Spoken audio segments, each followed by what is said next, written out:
On today's show, should the Ottawa Senators consider pursuing Mitch Marner in free agency? And we continue our season in review, taking a look at the third line. Will head coach Travis Green keep Shane Pinto, Ridly Greig, and Michael Amadio together next season? This is Brady Tkachuk, and you're listening to the Locked On Senators podcast. Your Locked On Senators, your daily podcast on the Ottawa Senators. Part of the Locked On Podcast Network, your team every day. Welcome! You are locked on to the Ottawa Senators, the only daily podcast covering the Sens. On the outskirts of enemy territory, I'm Ross Levitan, alongside Brandon Piller up in the Blue Mountains. Today's episode is brought to you by Monarch Money. Take control of your finances with Monarch Money. Use code LOCKEDONNHL at monarchmoney.com for 50% off your first year. Today is Monday, May 19th, and Pillsy, I can say wholeheartedly, Ottawa is the happier side of Ontario after what we saw last night. Yeah, I mean, it was only a matter of time, Ross. We were wondering when it would happen, but finally, the Toronto Maple Leafs are eliminated from the Stanley Cup Playoffs, and it's the Florida Panthers. Brady Tkachuk couldn't get it done this year, but big brother Matthew figures out the Leafs once again, and an utter collapse in Game 7, a 6-1 loss. This game was over very early, and Leafs fans, they showed their true colors. Let's just say that after being eliminated in this one. Well, they had a lot of time to let it sink in. The Florida Panthers in the second period just pulled away with 3 goals from unlikely sources, too, that was able to get this one into a complete debacle mode. Of course, Brad Marchand factoring in on multiple goals. He's now 5-0 in Game 7s against the Toronto Maple Leafs. And to think that in the first of those 5 Game 7s, he trailed by 3 goals with 12 minutes left in 2013. Yeah. And now he's 5-0 in Game 7s against the Leafs. And it was a debacle in the rink. I can't imagine what the atmosphere was like actually being there. For the fans that stayed, we saw the beat the traffic shots of the crowd with 10.5 minutes left in the third period. I was surprised to see the Leafs even do a salute to the crowd after the handshake line. There was literally a photo that told 1,000 words where the team is doing that, and there's a spilt beer all over right where the team was. It was a complete zoo in there. Yeah, like multiple jerseys being thrown on the ice. Mid-play. Yeah, look, it makes me happy to see that, Ross, as a Sens fan, see Leafs fans that disgusted with their team and see it just falling apart and the hatred that their own fans have towards their own team. But man, if you zoom out as a hockey fan, that's sad. Like I couldn't imagine being the players being like, wow, throwing jerseys on the ice during the play. A jersey on the ice at all is the ultimate sign of disrespect, but Leafs fans took it up another notch. And yeah, that salute was tough, Ross, because half the players did like a half-hearted stick up, head down, stick up, skating around a little bit. But half the team was like, I'm not saluting this crowd. They booed us. They're leaving early. They're throwing crap on the ice. Like, no, we're not giving anything back to them after how they're treating us. And you got to think, Ross, it begs the question, guys that are no longer signed on long-term deals and have an opportunity to head elsewhere, they might be strongly considering that. They came a long way from Matthews playing the violin after beating Ottawa in Game 1. Hey, remember that when they saluted the crowd? We remember. And how did Ottawa handle their situation when their team got eliminated? Sens, go Chance. Full support. Staying at the rink well past the game is over. Like, it just shows you there's a big difference between these fan bases. Now, I know Leafs fans that are watching this are going to say, you guys have no idea what it's like. It's been 9 straight years of this. This team is pathetic. We're sick of them. And that's all fair and good. But I mean, you think Sens fans, after how many years of missing the playoffs, would treat their team like that at the end of a season? No. And that's a big reason. The Florida Panthers players even admit it. They're like, man, this is a good Toronto Maple Leafs team. I think the pressure and the dynamic between the team, the city, the fans, and the media is just too toxic for them to move forward with. And it gets in the way of just playing hockey. The Toronto Maple Leafs are a business, a brand, and then they also play hockey from time to time, it seems like. It just, I mean, their priorities are not in order. There's two ways that you can dial into sports on TV in Canada, Rogers and Bell. And they both own the friggin' team. Yeah, jeez. So Mitch Marner, that's the conversation now. What's Oh, next boy. for Mitch Mitchie. Marner? And naturally, we have to ask, does it make sense for the Ottawa Senators to make a call to Darren Ferris? Marner's coming off a contract that saw him getting paid $10.903 million. It was a 6-year contract signed back in 2019. Was the first year of the deal. He is 28 years old, and he is coming off a season with 102 points in 81 games. And then you look at his playoff numbers, 2 goals, 13 points in 13 games. Should Steve Staios make a call or what? Well, let's start the conversation with this, Ross, because it has to start here. How likely is it that he re-signs in Toronto, in your opinion? 0%. 0? Yes. Wow. I was going to put it at 15%. I hope he does. Like, when I think of the Leafs, I think of Mitch Marner. It would be like Brendan Gallagher not playing on Montreal. Yeah, exactly. It's like in Batman, the Joker, he doesn't want to kill Batman because then he's like, well, what do I like? Well, this is no fun. What do I do? I need someone to hate, and I want to push them to the brink, but not fully push them out. Which is why I did make note on Twitter. This was the most successful Leafs team since 2002. They won the most playoff games since 2002 with 7. They won the division. They won a round. They went up 2-0 on the Cup champs. Like, run it back. Give them $15 million, and let's see what they can do. I'm sure it'll be different next year. Yeah, the cap's going up. Pay Mitch Marner. You beat your provincial rivals, the Ottawa Senators. Like, what more could you ask for from your team? You got to bring this core back and do it again. Ross, they always say 10th time is the charm, right? Yeah, exactly. The first 9 are just, it's like pancakes. You burn the first 9, throw them out. That 10th one's going to be perfect. But in all seriousness, I don't think it's very likely Mitch Marner is going to come back for a couple reasons. Obviously, he's going to get paid in the offseason. His open market value is going to be, let's put the floor at $13 million. I feel like that's fair to say, right? Yeah, I mean, it depends because you know that he's going to be using Mikko Rantanen as a comparable, who just signed an enormous ticket in Dallas for 8 years at $12 million per season. Tax-free, right? Like, tax-free state.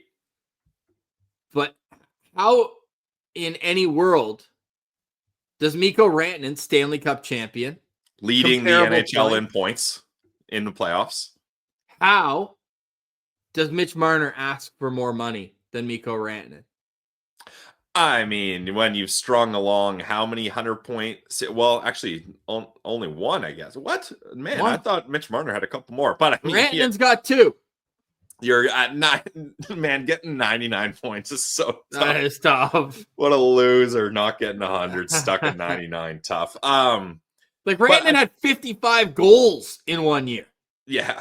And you can't even use he's playing with Nathan McKinnon. Marner's played exclusively with Austin Matthews. Yeah, seriously. And I think if you're the Leafs, realistically, you can't pay Mitch Marner that much. You need to tie that money to Matthew Knies. Like, Matthew Knies is the type of guy they need, and he needs to stay with them. In all seriousness, I'm not even trolling here. I think that is the right move for them. Matthew Knies is a sick player. Okay, so moving on. Mitch Marner, almost for sure not going back to the Leafs, especially. And then you look at how the fans treat him. Like, I would not be back if I'm Mitchie. Mitchie. So how about him screaming at his teammates in the second period with no sweat?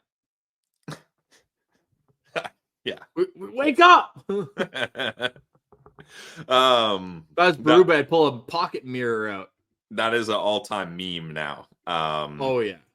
So let's get into it. Where It's not Ottawa. Like, let's be clear. He's not coming to Ottawa, and Ottawa shouldn't want him. It would mess up all the salary structure. The Senators would have to give up basically all of their cap space to do it. It's not going to be Ottawa, and I think a lot of fans agree, but it is worth the topic because we posted on Twitter at Sens Central. Have your say, should the Senators pursue Mitch Marner? I believe I worded it, how would you feel if Marner ends up signing in Ottawa? And I have a photo of the only trophies won as a pro, and that is the Four Nations face-off while he's wearing the color red. Have your say. Love it. Pay him Ottawa.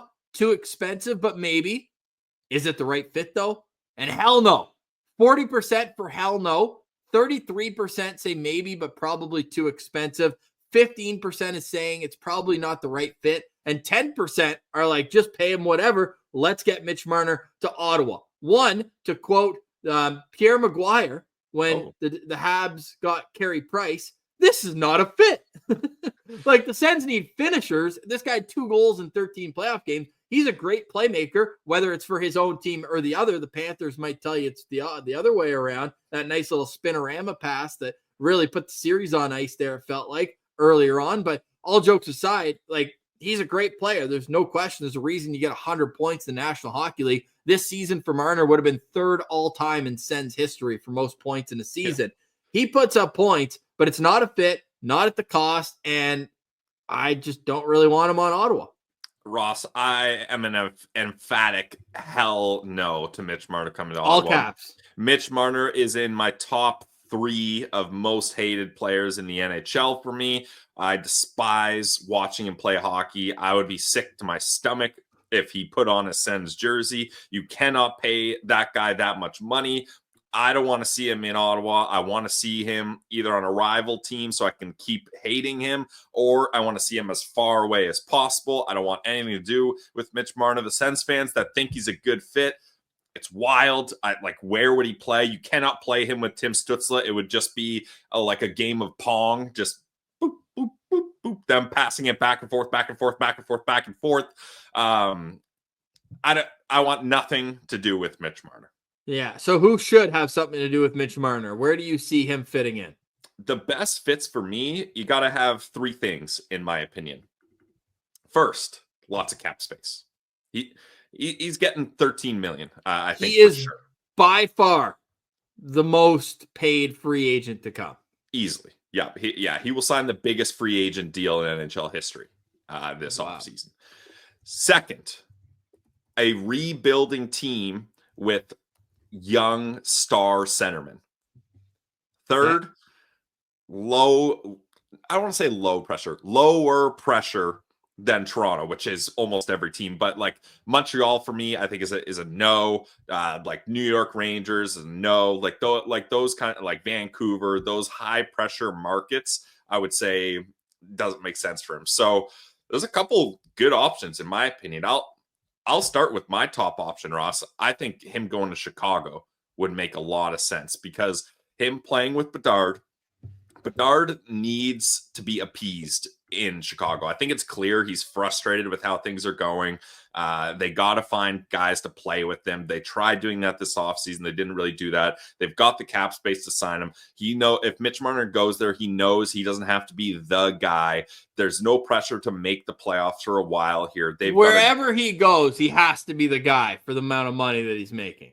No, I don't think so. No, really? I'd say that's part of it, Ross, is I don't think he wants to be the guy. I think he wants to be a part of, let's say, this is just me throwing out, but like a core 4 type situation is probably what he wants.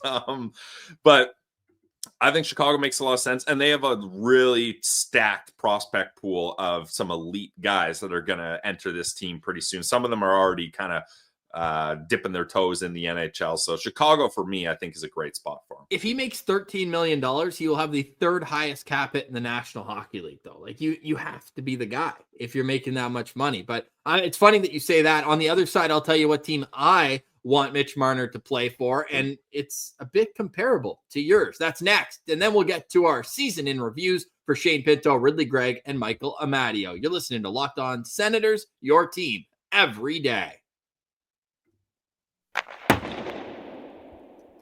Today's episode is brought to you by our friends over at Monarch Money. You ever check your bank account and wonder, where did all my money go? Between dining out, online shopping, NHL playoff tickets, it's so easy to lose track, but that's where Monarch Money comes in.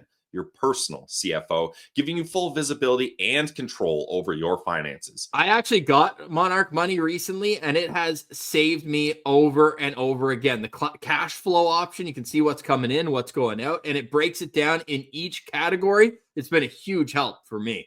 Yeah, and instead of juggling multiple apps, Ross, just use Monarch Money. It's making things a lot more simple for you to check on your finances, track your spending, even plan your long-term goals. Managing money with your partner is smoother than ever. You can track shared and personal accounts, set your goals, and stay on the same page without all that stress. So take control of your finances with Monarch Money. Use code LOCKEDONNHL at monarchmoney.com for 50% off your first year. That's monarchmoney.com, code LOCKEDONNHL for half off your first year.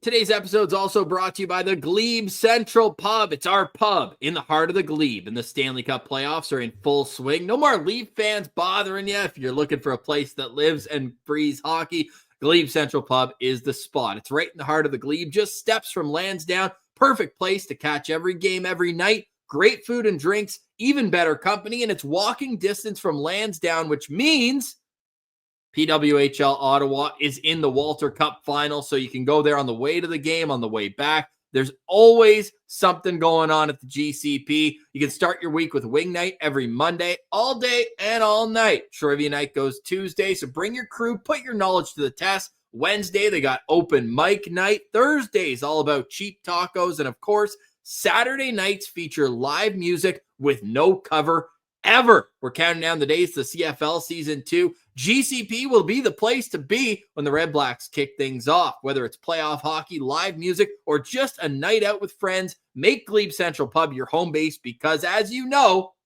the vibes are free at the GCP.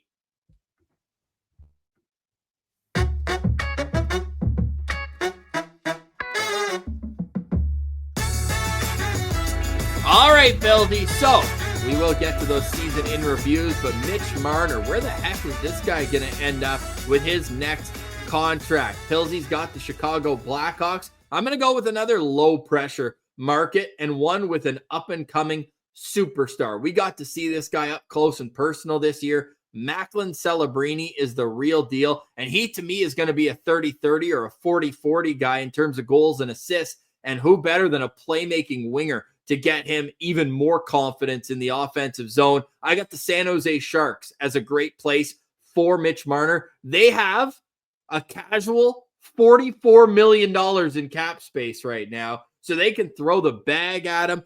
Mitch Marner's got a young family, so my only thought that it wouldn't work is San Jose's a long way from his home in Toronto. That said, if you're going to start raising a family somewhere else, why not do it in the sunshine in California? And they do have a lot of young pieces, one of the best prospect pools in the National Hockey League. So he could get a real fresh start about as far away geographically as you can get from where he was in Toronto. So I'll go with the San Jose Sharks. Yeah, I don't hate it. I could see it, especially Ross. They've got some young centermen that are playing down the middle, so they could use some help on the wing.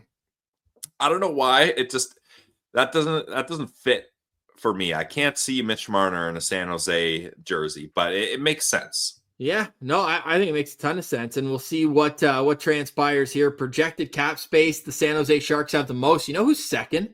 The Columbus Blue Jackets, who I think have had interest in Mitch Marner in the past. Chicago's fourth. Anaheim is third. So I'm curious. Another one, and this is where I think we should leave the conversation.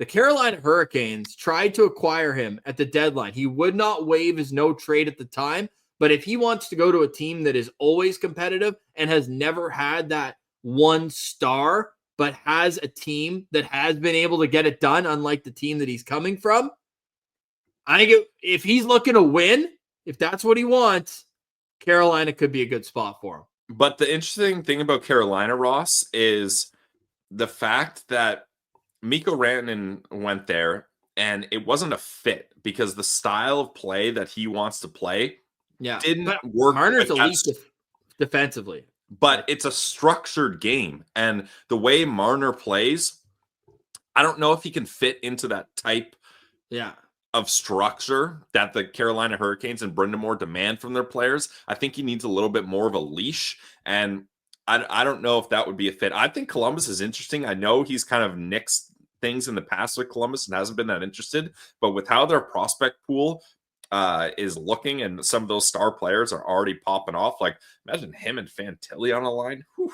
Yeah. So happy Blue Team Elimination Day. We'll see what's next with Mitch Marner. And by the way, the stock of Sam Bennett continues to rise. Although the Florida Panthers have a sneaky high amount of cap available, I've seen a lot of comments saying, go get Sam Bennett, go get Sam Bennett. I will be shocked if Sam Bennett leaves They're Florida. not letting him go. I think he's going to get the bag down there. They could literally just give him all of Vitek Vanacek's money that's expiring, and all of a sudden he's an $8 million player. So right now he's making 4.4. I think Sam Bennett is not a guy that will be available this offseason.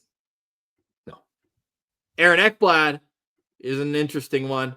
I've seen a lot of Leaf fans saying, we need to get Ekblad. I mean, you already got 3 players from the Panthers last year. Well, you're just going to be the Toronto Panthers at some point here? If you can't beat them, join them type thing. But it's going to be a really interesting offseason. We've already given some targets for unrestricted free agents for the Ottawa Senators last week on the show. You can catch up on those wherever you get your podcast. We have also been going through our season in reviews for every single player on the Senators roster. We've done the goalies, we've done the defense, we've done the top 6 up front. And on the other side, we will do the third line, maybe the most consistent line in the second half of the season for the Ottawa Senators. That's next. You're listening to Locked On Senators, your team every day.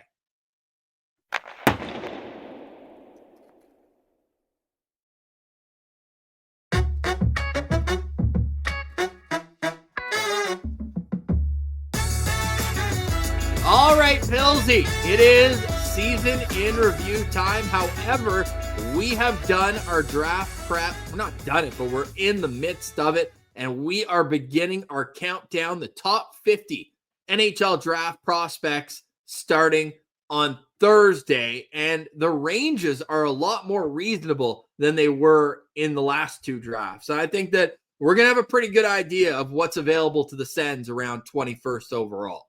Yeah, right now, Ross, I've narrowed it down to 3 to 5 different players. And based on the rankings we've looked at, those guys are all kind of in that range. So one of those guys should be available for the Sens not to take.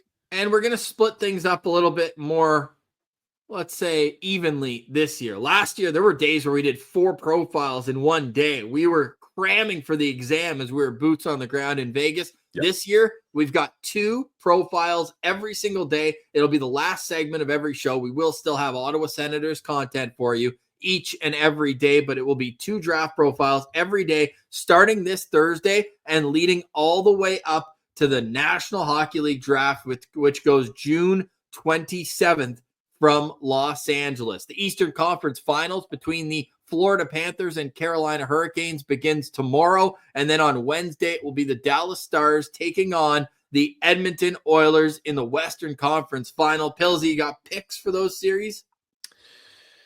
Yeah, oh man, they're so close, Ross. Every time I think, I'm like, I know. Okay, these guys are going to win. My mind is like, wait, but what about this? Initially, I want to say Florida, but these games got to start catching up to this team eventually. Like, that's so much playoff hockey. And the Carolina Hurricanes, it feels like they finally have the right recipe for success here. But I'm taking Florida in 7, and then I'm doing Dallas in 7, Ross. I've said for a long time, Dallas is a team that people underestimate. They're so good. Pete DeBoer has never lost a game 7. Was he 9-0? 9-0, yeah. Like, I mean, that's insane. They've got the goaltending. Miro Heiskanen is back now. They've got the studs up front. Mikko Rantanen is the best player in the playoffs right now. I'm taking Dallas in 7, and then Dallas, Florida, Dallas in 6. Okay, you're giving me a cup pick already. Okay. Dallas is an elite team. I watched obviously every game of that series against Winnipeg, and as good as they are in terms of their depth, the depth didn't really do a whole lot up front. Like, it was the need to.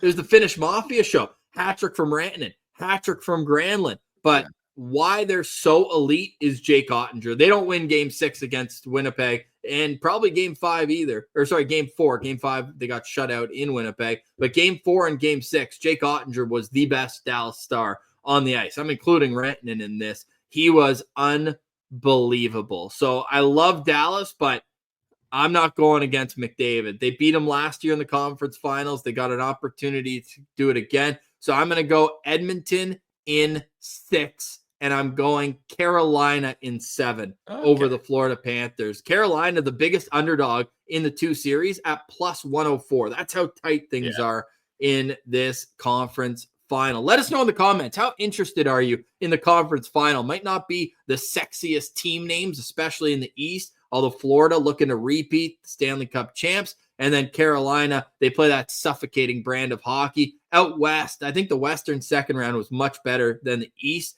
just in terms of the quality of the games. But I'm excited for especially the Western Conference. That's the one I'm going to be dialed into more, and I will continue my lack of sleep here as we roll forward. But we're excited to look back at the season that was for Shane Pinto, who, I mean, I love watching this kid play hockey. He's unreal on the penalty kill, and he's still just developing into the player that we expect him to be. So unfortunate that in the past, Pinto hasn't been able to play full seasons. Had, of course, the unfortunate suspension last year where he missed half the season.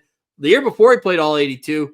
But before that, it was a real struggle with the shoulder surgery, only playing 5 games there. But this year, Shane Pinto plays 70 games, has 21 goals. That's a career high, 1 more than his previous. 37 points. That's a career high, 2 ahead of his previous. Plus 10 on the year. How would you look back overall to the game of Shane Pinto?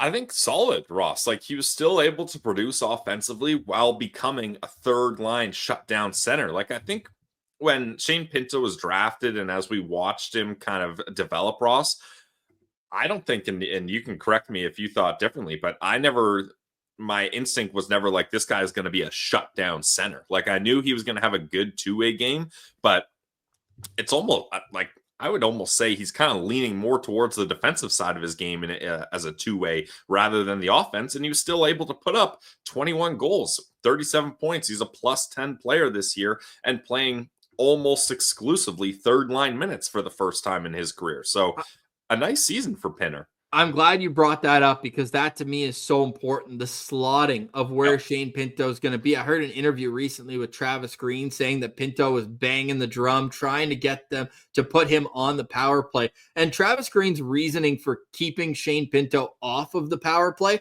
was pretty interesting and thorough. And it's something that, I mean, it makes sense, but I didn't really open my eyes to that. And it's the fact that, one, they've got a lot of right shots already that can play the power play. You look at the second unit with Giroux, Perron, both righties that play on the half wall. And then what Travis Green said is, hey, look, the other team's penalty killers are out there, and we know that they're going to come back with their top line, the first shift 5-on-5 after the power play expires. And he said, Shane, we need you to be that guy that goes head-to-head against the other team's top players. And that's a role that it's funny because it's thankless in a way where you're not going to put up the numbers that maybe you could if you're playing in a more offensively sheltered role. But it's one of the most important roles of the team. And Shane Pinto really seemed to understand that and do his best shutting down the opposition. I also look at the tale of 2 seasons for Shane Pinto. He missed those 12 games rather, with injury. And when he came back, like, he wasn't right for a while. In the first 20 games of the season, he had 22 games, he had 1 goal. 1 goal.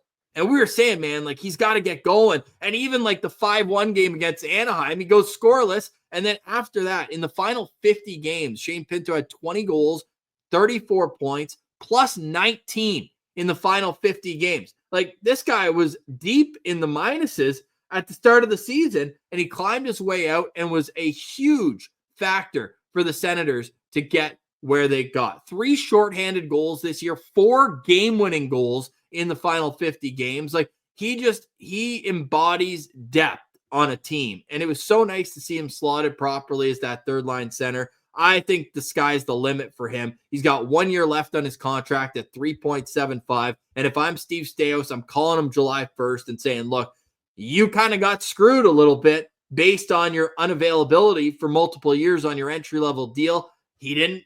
He burned a year initially, then got hurt for a huge portion of that next year, and then had to sign that 1-year deal coming off of the suspension just to get him back in the lineup, keep them under the cap. Then he gets the bridge deal, and I'd say he's overperformed on the bridge deal in terms of his overall value to the team. Like, would that be a call on a long-term deal that you'd look at this offseason, 1 year out from restricted free agency? Yeah, I don't think you do another bridge deal, Ross. But I'm not talking about a 6, 7, or 8 year deal, in my opinion. I think you want to look at a 4 to 5 year deal for Shane Pinto. But that's something they can start looking at here. And another thing I want to bring up, Ross, he took the second most faceoffs on this team this season. Only Claude Giroux took more. And he ends up with a 50.1 face-off winning percentage. Funny enough, that's only 2 draws. He won 444 draws, lost 442, but hey, still on the right side of 50%. Yeah, he's been on the right side of 50% now for 3 years in a row, which is great to see. And I just think that he makes this team so much better down the middle. So it's great to see that he's got now 2 solid seasons under his belt now.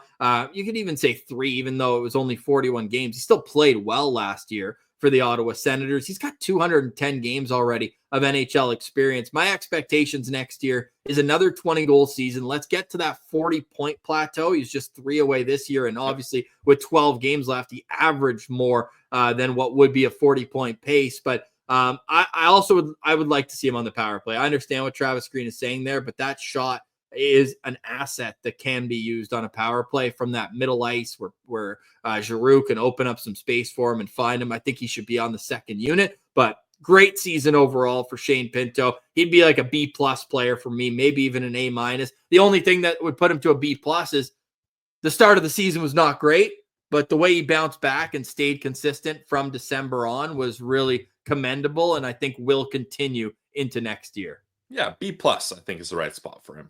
Moment of the year for Shane Pinto is a conglomerate of them. And that is when Shane Pinto gets a point. You knew this was coming. It's unreal. The Senators are 26-1-1 last season when Shane Pinto gets a point. And all time, they're 65-11-7, which would be President's Trophy winning quality overall. Like, this guy, he's a stud, and we're glad that he's in Ottawa. Let us know in the comments how you felt about the season that was for Shane Pinto. All right, let's get to Ridly Greig. And it feels like these two are a bit attached at the hip when you talk about Shane Pinto and Ridly Greig, kind of entering pro along the same time. Some people are saying, oh, who's the better prospect? Ridly Greig was drafted 28th overall in 2020, and Shane Pinto was drafted 33rd overall, or 32nd rather. There were only 31 teams at the time. So he's 32nd, first pick of the second round in the 2019 draft, 1 year before Ridly Greig. But let's get into Ridly Greig's season. How did you feel he followed up his first full season in the NHL? Well, career high in points, Ross, so that's always good. You want to see growth. In 78 games, 13 goals, 21 assists for 34 points. He did go from a +10 to a -11, but I think with Ridly Greig, this was another situation where it took them some time. I don't want to say to find out where he should fit, because I think they knew all along, Ross, where he should fit, but they didn't have that 6th forward in the top 6, and Ridly Greig ended up starting the year playing a bunch of minutes there, which is not where he was supposed to be. I think even he would probably realize that. And once they got him on that third line with Shane Pinto and Michael Amadio, even I think, what was the line at the start of the year that was really hot? It was Cousins, Pinto, Greig, right? Yeah, I believe so. Yeah, like they had some success as well. But I think with Ridly Greig, working on the defensive side of his game is where he needs to continue. And being on that shutdown line, he's going to have an opportunity to do that. As long as Ridly Greig is in the 30-point range for me, I think that's where you want him to be.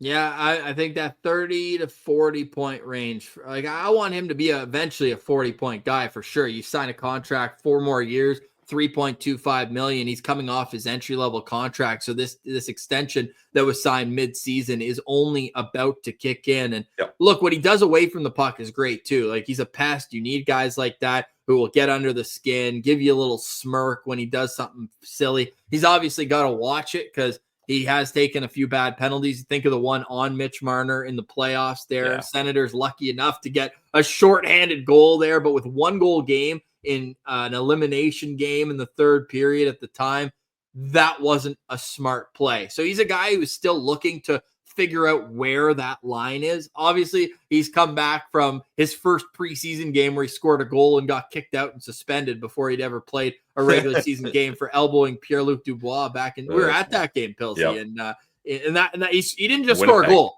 That was a highlight reel goal that he scored on whoever the goalie was in that game. But you look at what Ridly Greig's growth can be. He's 22 years old. He doesn't turn 23 until August. So he was one of the youngest players in that 2020 draft class. So he's another guy where now all of a sudden you look at it, Pilsy, and the overall games played are climbing. He's already got 170 career NHL games before the age of 23.